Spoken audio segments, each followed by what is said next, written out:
തെക്കേ ഗോപുരനടയിലേക്ക് സ്നേഹപുരസരം ഞാൻ ക്ഷണിക്കുന്നു. നിങ്ങളോട് സംസാരിക്കുന്നു.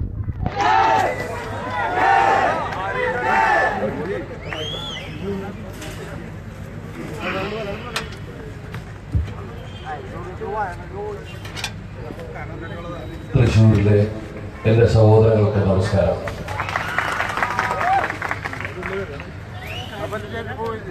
ജോർജേട്ടൻ പൂരം സത്യം പറഞ്ഞ കുറച്ച് ദിവസങ്ങൾക്ക് മുമ്പ് വരെ പൂരത്തിന്റെ നടുവിലേക്കല്ലേ വാക്കറപ്പിയ പോലെ ഞാൻ കുറെ ദിവസങ്ങൾക്ക് ശേഷം ആദ്യമായിട്ടാണ് ഒരു പബ്ലിക് ഫംഗ്ഷനിൽ പങ്കെടുക്കുന്നത്. അപ്പോ രണ്ടു വാക്ക് സംസാരിക്കണമെന്ന് തോന്നി. കാരണം എനിക്ക് സംസാരിക്കേണ്ടത് എൻ്റെ പ്രേക്ഷകരോട് മാത്രമാണ്. കുറച്ച് ദിവസങ്ങൾക്ക് മുമ്പ് എൻ്റെ കൂടെ ഏറ്റവും കൂടുതൽ പടത്തിൽ വർക്ക് ചെയ്ത സഹപ്രവർത്തകർ, നമ്മുടെ ഈ നാട്ടുകാർ എല്ലാം നിങ്ങൾക്ക് അറിയാവുന്ന കാര്യങ്ങൾ തന്നെയാണ്. ഒരു വലിയൊരു ദുരന്തത്തിൽ പെടുകയും നമ്മളെല്ലാം ഷോക്കായിട്ടുള്ള ഒരു സംഭവമായിരുന്നു. ഞാൻ ആദ്യ നിമിഷം തന്നെ അവരെ വിളിച്ച് സംസാരിക്കുകയും ഒക്കെ ചെയ്ത് പിന്നീട് 2 ദിവസം കഴിഞ്ഞപ്പോൾ അത് കറങ്ങി എൻ്റെ നേരെ തന്നെ വരുന്നത് ശരിക്കും പറഞ്ഞൊരു വെടിക്കെട്ട് നടന്നതിന് അടിവിൽപ്പെട്ടവർ ഞാൻ അവിടെ പൊട്ടണം ഇവിടെ പൊട്ടണം എന്താണെന്ന് എനിക്കൊന്നും മനസ്സിലായില്ല. വലിയൊരു പുകമറ കഴിഞ്ഞപ്പോഴാണ് ഞാൻ കാണുന്നു ടി വിയിൽ ഗൂഢാലോചനയാണ്, കൊട്ടേഷനാണ് എന്നൊക്കെ പറഞ്ഞത്. പിന്നീടാണ് എനിക്ക് മനസ്സിലായത് കൊട്ടേഷൻ എനിക്കായിരുന്നു. കൊച്ചുകുട്ടികള്, കുടുംബ സദസ്സുകള് എല്ലാം എന്റെ അവരുടെ മനസ്സിൽ വിഷവിത്ത് വിതയ്ക്കാനുള്ള ഒരു വലിയൊരു കൊട്ടേഷൻ ആയിരുന്നു എന്നുള്ളത് കുറച്ച് പുകമറ മാറിയിട്ടാണ് എനിക്ക് മനസ്സിലായത്. ഞാൻ അന്വേഷിച്ചപ്പോൾ മനസ്സിലായത് ബോംബെയിൽ നിന്നുള്ള ഒരു ഇംഗ്ലീഷ് പത്രത്തിൽ ആണ് ഇതിന്റെ തുടക്കം വരുന്നത്. അതിനെ ഇന്റർനെറ്റ് മഞ്ഞപത്രങ്ങൾ ഏറ്റുപിടിച്ച് വലിയ വാർത്തകളാക്കിക്കൊണ്ടിരിക്കുന്നു. കാരണം ഇത് പലപ്പോഴും പല വാർത്തകൾ വരുമ്പോൾ ഞാൻ മൈൻഡ് ചെയ്യാറില്ല. കാരണം എനിക്ക് പറയാനുള്ള സമയത്ത് ഞാൻ എൻ്റെ പ്രേക്ഷകരുടെ മുമ്പിൽ നേരിട്ട് വരുന്ന ആളാണ്. അതുകൊണ്ട് ഞാനത് കാര്യമായിട്ട് എടുത്തില്ല. പക്ഷേ നമ്മൾ ബഹുമാനിക്കുന്ന, നമ്മൾ വിശ്വസിക്കുന്ന, നമ്മളുടെ മുഖമുദ്ര എന്ന് കരുതുന്ന പത്രങ്ങളുടെ ഫ്രണ്ട് പേജിൽ എൻ്റെ പേര് പറയാതെ ഞാനാണെന്ന് ഉള്ള രീതി ആലുവയിൽ താമസിക്കുന്ന പ്രമുഖനാണ്. അത് നിങ്ങൾക്ക് എല്ലാവർക്കും അറിയാം, കേരളത്തിലെ ജനങ്ങൾക്ക് മുഴുവൻ അറിയാമെന്ന് ഞാനാണ്.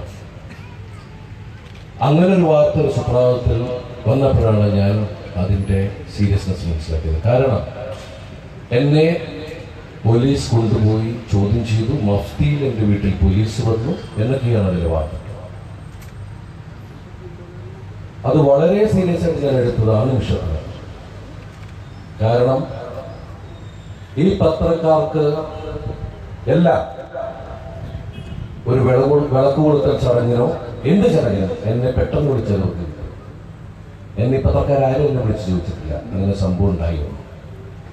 മാത്രമല്ല ഒരു പോലീസ് ഓഫീസേഴ്സിനെയും ഈ പത്രക്കാര് ചോദിച്ചിട്ടുമില്ല, അന്വേഷിച്ചിട്ടുമില്ല, ഒന്നും ഉണ്ടായിട്ടില്ല. വാർത്തകൾ ഞാൻ വായിച്ചു. ഞാൻ ആ പത്രക്കാരെ വിളിച്ചു ചോദിച്ചു, എന്തിന്റെ അടിസ്ഥാനത്തിലാണ് നിങ്ങൾ ഇത് ചെയ്യുന്നത്? നിങ്ങൾ ഏതെങ്കിലും പോലീസ് ഓഫീസേഴ്സിനോട് ചോദിച്ചോ? എന്നെ ചോദ്യം ചെയ്തോ? എന്റെ വീട്ടിൽ മഫ്തിയിൽ പോലീസുകാർ വന്നോ? എന്നെ ഫോണിൽ പോലീസ് വിളിച്ചിട്ടുണ്ട്. അല്ലാതെ ഞങ്ങൾക്ക് തെറ്റുപറ്റിപ്പോയി, സോറി, ഞങ്ങൾ അന്വേഷിച്ചപ്പോൾ അങ്ങനെ ഒരു സംഭവം ഉണ്ടായിട്ടില്ല. പക്ഷെ ആ പത്രം ആരും തിരുത്തു കൊടുക്കുക പോലും ഉണ്ടായില്ല. എന്റെ പ്രേക്ഷകരോട് എനിക്ക് പറയാനുള്ളത്, FB പോസ്റ്റിൽ ഞാനൊരു കുറിപ്പിട്ടു. എനിക്ക് ജനങ്ങളോടാണ് സംസാരിക്കുന്നത്. പത്രക്കാരും ചാനലും എല്ലാം കൂടി എൻ്റെ അടുത്തേക്ക് വന്നു, നിങ്ങൾ സംസാരിക്കണം. എനിക്ക് നേരമില്ല. സത്യമില്ലാത്ത ഒരു കാര്യത്തെക്കുറിച്ച് അവർക്ക് ഫുട്ടേജ് ഉണ്ടാക്കി കൊടുക്കാൻ എനിക്ക് നേരമില്ല. ഞാൻ പണ്ട് കേട്ടിട്ടുണ്ട് മാധ്യമവേട്ട, അത് കൂടുതൽ ബോംബെയിലൊക്കെയാണ്. ഇമേജ് ഉള്ള ഒരാളുടെ ഇമേജ് നശിപ്പിക്കാനായിട്ട്, പ്രത്യേകിച്ച് എല്ലാവർക്കും അറിയാലോ, ഒരു പെൺകുട്ടിയുടെ പേര് പറഞ്ഞ് എങ്ങനെയെങ്കിലും ഇമേജ് നശിപ്പിക്കാനുള്ളത് നമ്മൾ കണ്ടുകൊണ്ടിരിക്കുന്നതാണ്. ഒരു വെപ്പണായിട്ട് മാറ്റുകയാണ്. ഞാൻ ഏറ്റവും കൂടുതൽ സ്ത്രീകളെ ബഹുമാനിക്കുന്ന ഒരാളാണ്. എനിക്ക് 17 വയസ്സൊരു മകളുണ്ട്, അമ്മയുണ്ട്, സഹോദരിയുണ്ട്. എന്റെ ജീവിതം എന്താണെന്ന് കേരള ജനതയ്ക്ക് മുമ്പിൽ തുറന്ന പുസ്തകമാണ്. ഞാൻ എന്താണുള്ളത് സത്യം പറഞ്ഞാൽ നമ്മൾ വിശ്വസിക്കുന്ന പത്രങ്ങളുടെ മുമ്പിലേക്ക് ഇതുപോലൊരു മാധ്യമവേട്ടയ്ക്ക് ശരിക്കും ബലിയാടായി. ഞാൻ നേരത്തെ പറഞ്ഞല്ലോ, ബോംബെയിലൊക്കെ നടക്കുന്നു പീഡ് ന്യൂസ്. പിന്നീട് ഈ വാർത്ത തെറ്റിപ്പോയി തിരുത്ത് അങ്ങനെയൊന്നും വരില്ല. ഇമേജ് പോയതിനു ശേഷം ഇപ്പൊ എനിക്കറിയാം, ഇവിടെ ഇരിക്കുന്ന പലരുടെ മനസ്സിൽ പലരും എന്നോട് ചോദിച്ചു, ഇത് സത്യമാണോ? എന്റെ സുഹൃത്തുക്കളോട് ചോദിച്ചു, ദിലീപ് അങ്ങനെ ചെയ്യൂ? എനിക്ക് ഒരു പ്രശ്നമുണ്ടായപ്പോൾ ആരൊക്കെ എനിക്ക് വേണ്ടി വന്നു എന്നുള്ളത് ഞാൻ കണ്ടത്. സത്യത്തോട് ഒരുപാട് നന്ദിയുണ്ട് ഇന്നിവിടെ സംസാരിച്ചു. പക്ഷേ ശരിക്കും പറഞ്ഞാൽ മനസ്സ് തകർന്ന് ഒരു ജീവിതം മടുത്ത നിമിഷങ്ങളുണ്ടായ ദിവസങ്ങളായിരുന്നു. ഞാൻ എന്ത് തെറ്റാണ് ചെയ്തത്? എന്റെ കൂടെ വർക്ക് ചെയ്യുന്ന സഹപ്രവർത്തകരുടെ അതിന്റെ സത്യാവസ്ഥ പോലീസ് കണ്ടുപിടിക്കണം എന്നുള്ളത് മറ്റാരേക്കാൾ കൂടുതൽ എന്റെ ആവശ്യമാണ്, എന്റെ ആഗ്രഹമാണ്. അതിനു വേണ്ടിയിട്ടാണ് ഞാൻ പ്രാർത്ഥിക്കുന്നത്. ഈ വടക്കുന്നാഥനെ സാക്ഷിയായിട്ട് ഞാൻ പറയുകയാണ്, മനസ്സാവാച ഞാൻ അറിയാത്തൊരു തെറ്റിനാണ് കഴിഞ്ഞ കുറെ ദിവസങ്ങളായിട്ട് ഞാൻ ബലിയാടായി. എനിക്ക് നിങ്ങളോട് സംസാരിക്കാനുണ്ട്, എന്റെ പ്രേക്ഷകരോട്. എന്നെ ഒരു മാധ്യമം വളർത്തി വലുതാക്കിയിട്ടില്ല. ഇവിടെ എന്നെ വളർത്തി വലുതാക്കി നിങ്ങളാണ്, എന്റെ പ്രേക്ഷകരാണ്. എനിക്ക് നിങ്ങളോട് മാത്രമേ സംസാരിക്കാനുള്ളൂ. എനിക്കിവിടെ വിശ്വാസമുള്ളത് ഈ ദൈവത്തിലും നിങ്ങളിലും ഇവിടുത്തെ ദൈവത്തിലും മാത്രമാണ്. ഞാൻ ഒരു തെറ്റിച്ചതാൽ കൊച്ചു കുഞ്ഞിനോട് പോലും മാപ്പ് പറയുന്ന ഒരാളാണ്. ഞാൻ മനുഷ്യനാണ്.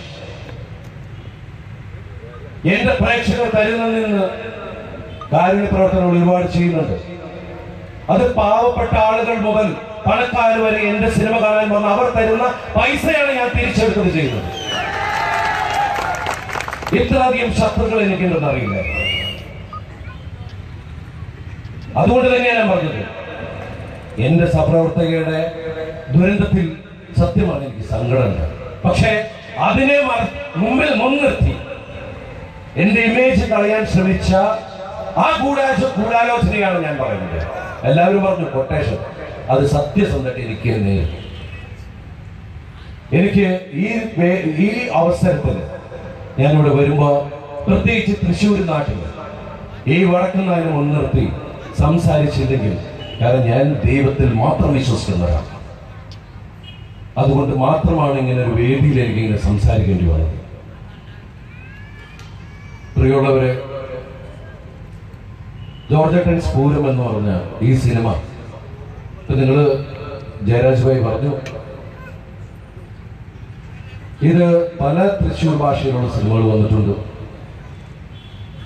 ഞാൻ ഗംഭീരമായ ഇതിൽ തൃശ്ശൂർ ഭാഷ പറഞ്ഞൊന്നുമില്ല, അവകാശവാദവും പറയുന്നില്ല.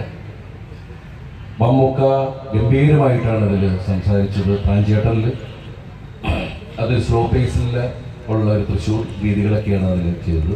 അതുപോലെ ജയസൂര്യയും ഇതൊക്കെ കുറച്ച് സ്പീഡും, തൃശ്ശൂരിലെ ആളുകൾ സംസാരിക്കുന്ന, തൃശ്ശൂരിലെ ഒരുപാട് ആൾക്കാരുമായിട്ട് സംസാരിച്ചിട്ടുള്ള രീതിയിലൊക്കെയാണ് ഇതിലെ കഥാപാത്രത്തിന് ജോർജേട്ടനെ ഞാൻ അവതരിപ്പിച്ചിട്ടുള്ളത്. നിങ്ങൾക്ക് ഇഷ്ടമെന്ന് ഞാൻ വിശ്വസിക്കണം എന്നല്ല, വിശ്വസിക്കുന്നു പൂർണ്ണമായിട്ടും. നിങ്ങളെ എന്റെ പ്രേക്ഷകരെന്നോടൊപ്പം ഉണ്ടാവുന്ന കുറച്ച് വിശ്വസിച്ചുകൊണ്ട് ഈ സിനിമ ഈ മാർച്ച് മാസ കാലത്ത്, ഈ അവധിക്കാലത്തേക്ക് നിങ്ങളുടെ മുമ്പിലേക്ക് ഞങ്ങൾ കൊണ്ടുവരികയാണ്. നിങ്ങളുടെ എല്ലാവരുടെയും അനുഭവവും പ്രാർത്ഥനയും ഉണ്ടാവുമെന്ന് ഉറച്ച് വിശ്വസിച്ചുകൊണ്ട് നന്മയുടെ, ഐശ്വര്യത്തിന്റെ, നല്ല നാളുകൾ എല്ലാവർക്കും ആശംസിച്ചുകൊണ്ട് എല്ലാവർക്കും നന്ദി നന്ദി പാടുന്നു.